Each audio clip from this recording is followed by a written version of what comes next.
Hey guys, I hope you're well. So what I want to do in this video is I want to teach you a little hack to make sure you can make your food flavourable but in a very healthy way. And the way I do it, so I've always got something at hand to make my food tastier. So when you're trying to become healthy, especially when you're trying to lose weight, you've got to go from a poor diet to a good nutrition. And when you go to a good nutrition, you might be eating foods that feel quite plain. And if you don't have a way of flavouring it up, it can be quite boring, monotonous, and it will tempt you to do things like use condiments like sauces and things that would turn a healthy meal into a bad meal. So what I encourage, and I always encourage with my clients, is for them to use spices and herbs. These are just some examples, because spices and herbs have huge benefits to it, health benefits, that not only does it make your food taste flavourable, but it also gives you great health benefit. Each one has different benefits towards your health, okay?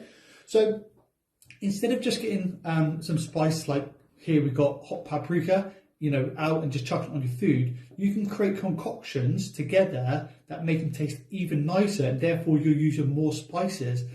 And if you don't know what they are, then you just pick using spices to use spices just to hopefully make it taste better. But when you start learning these concoctions, they make the food, you get excited about your meals, all right?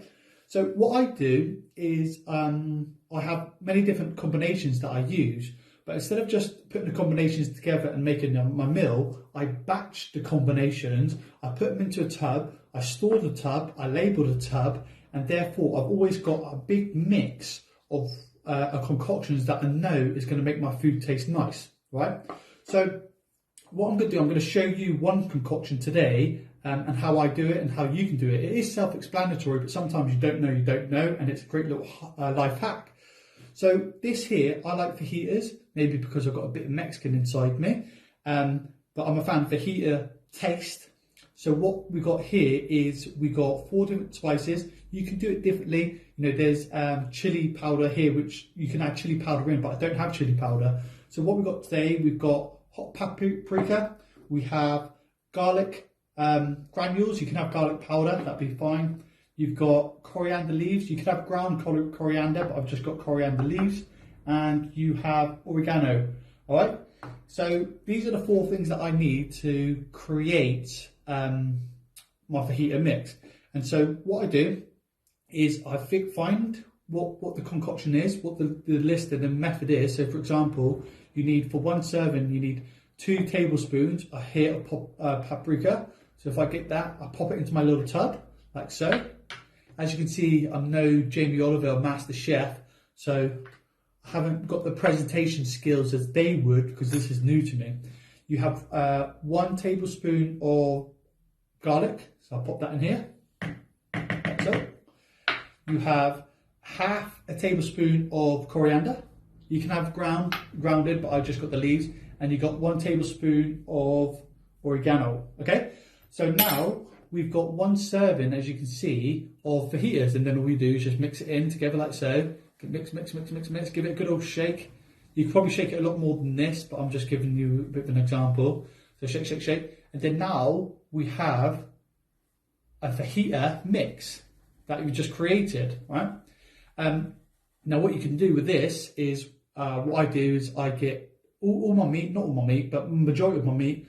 When I get the meat, I get a pinch of this, I sprinkle it on, I wrap it in tin foil and I chuck it in the fridge and I just let it sit on it. So when I'm hungry and I need to cook my chicken, I'll pop the chicken on a pan or under the grill, and then it's got the flavour already there. So I've got fajita mixed chicken, or I'll put it on my vegetables. If I was to cook rice, I'd grab a sprinkle of this, I pop it into the water, and then I allow the water, the rice to boil with this inside it, and then it gives that fajita mix. Now, as you can see, this is only a little mix, okay?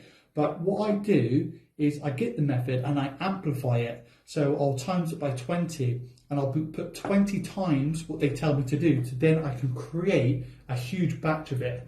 So what I'm going to do, I'm going to pause the video and I'm going to do it quite quickly, and then I'm going to show you what happens to the outcome. So, and as you can see, I've used up all the paprika, the majority of my garlic. And it's good because now, if you can see, I've got a whole tub worth of fajita mix. And then all I need to do is pop the lid on, like so. label it, and I have my fajita mix ready to flavour my food, and it's healthy. I don't have to worry about using condiment because I know this is going to be tasting good. And I can put it on my vegetables, I can put it on my meat, I can use it at cooking my rice, I can use it at cooking my pasta. You know, it's a very, very clever way, making sure you've got something that's going to allow you to flavour your food, keeping it healthy and stay away from the bad stuff. So I hope that helps. Let me know what you thought, put a comment below. If you liked it, I'll create more different combinations together of different kind of spices and concoctions that I have that I like using, and I always like experimenting too. So apart from that, have a lovely day. I hope you enjoyed. Speak soon.